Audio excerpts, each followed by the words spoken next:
Well, I've had my bowl of oatmeal and a cup of coffee. Now I'm having 2 burritos.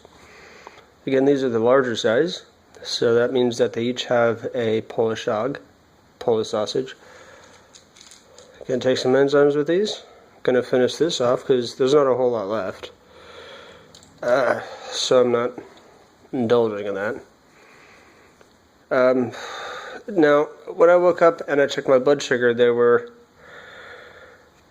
a bit above 200. However, I'm realizing that there's a correlation, a specific correlation, which is that sometimes I take my insulin much later than I plan to.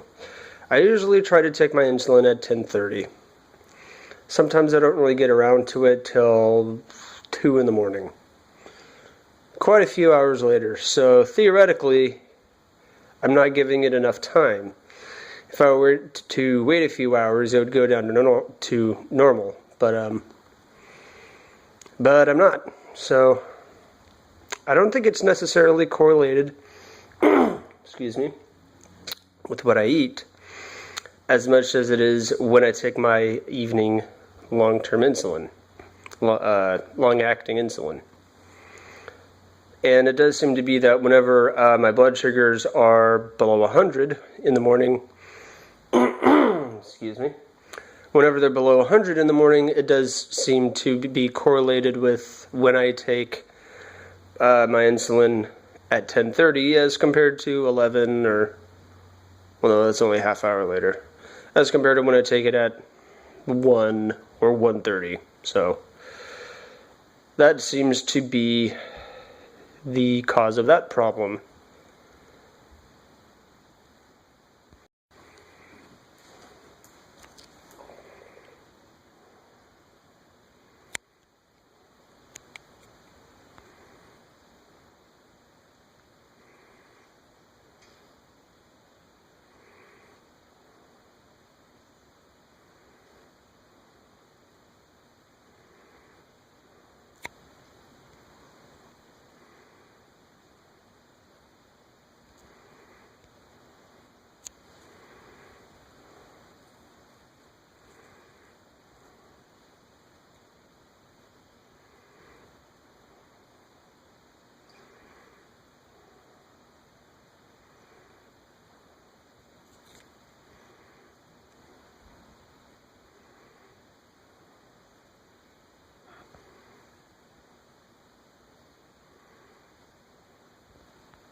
Two sandwiches with tomatoes, spinach, turkey, and mayo. Fruit juice. There's not a whole lot left. Just that much left. I can drink all that without getting a cup dirty. Enzymes. Lunch. That's all the introduction it needs, I think.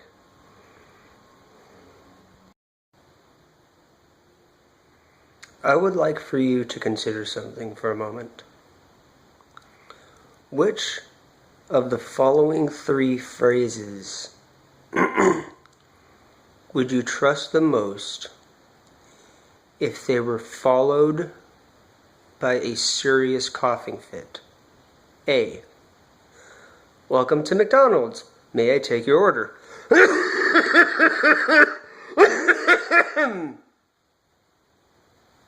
B.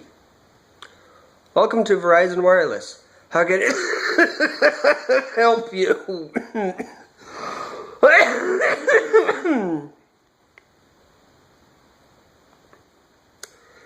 Or C. Welcome to Costco. Would you like to try a free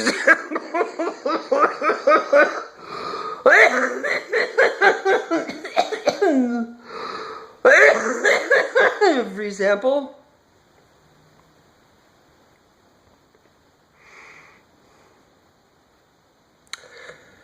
So anyway, once you've considered those 3 options, I've been denied Social Security disability income for the 3rd time. We have determined that your condition is not severe enough to keep you from working. We've considered the medical and other information, your age, education, training, and work experience of somebody who has never been employed in their life. Ever. And in determining how your condition affects your ability to work.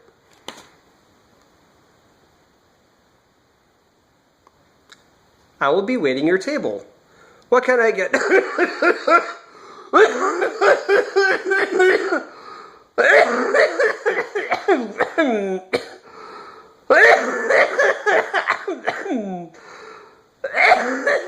What drinks can I get you folks?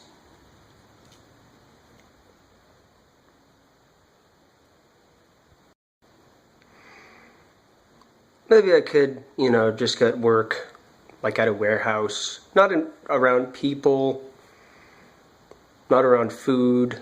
I'll just have to stand on my feet for upwards of 7 hours a day, when I hardly have the energy to get out of bed. Yeah, that wasn't on accident. That's not just because I'm having fun lying around. I'm not in bed because I want to be in bed.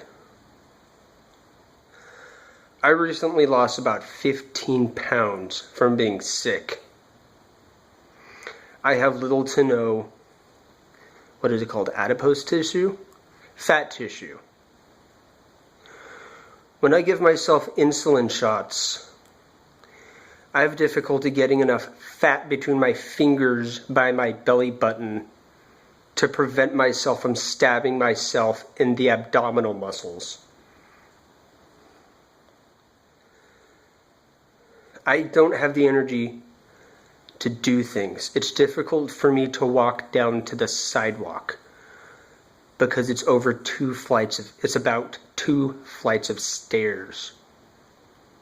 No, I'll just get a job where I have to stand in a warehouse for upwards of 7 hours a day. Maybe I can make enough money to buy my own food. And if I'm lucky, I can buy my own medications, which cost thousands of dollars.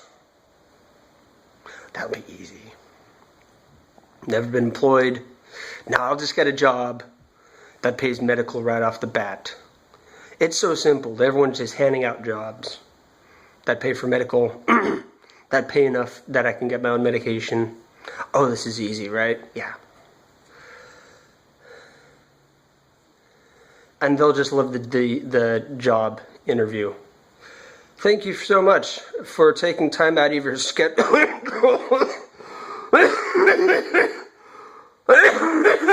to see me. Genius.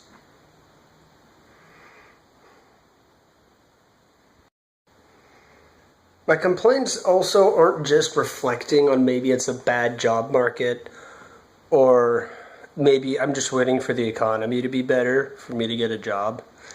I just wonder the viability of getting a job wherein the employer asks at the job interview, what else do I need to know about you before I hire you? And I say, well, I cough constantly.